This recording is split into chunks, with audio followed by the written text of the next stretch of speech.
The future of the Anasazi building in downtown Albuquerque is uncertain. But what is certain is that the developer, his son, and a business partner are facing federal charges of bank fraud and money laundering. And as Caitlin McCarthy reports, the building has city officials concerned about safety. A building that started out with so much promise is now falling to ruins.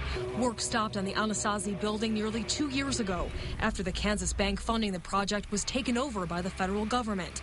Now trash lines the sidewalks, stickers have been posted up by passerbys, and the inside is still filled with unused lumber and concrete.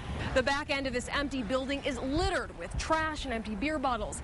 Neighboring businesses also say it's a magnet for the homeless. A couple weeks ago, Chief Public Safety Officer Darren White and the Safe City Strike Force went to check the building out and easily got in.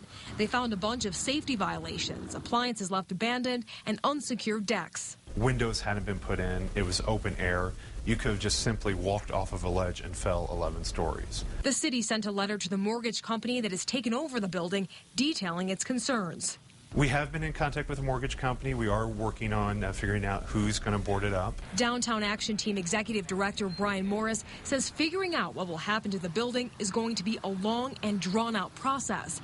First, he says Vincent Garcia, his son David, and Derek Barnhill need to have their day in court. Then the banks need to figure out the finances. Hopefully someday either the current developers or somebody else can come in and purchase it and make it happen when the economy gets a little bit better. While the fate of the Anasazi is in limbo, the Downtown Action Team hopes the planned project won't fade away. It's such an important and critical project.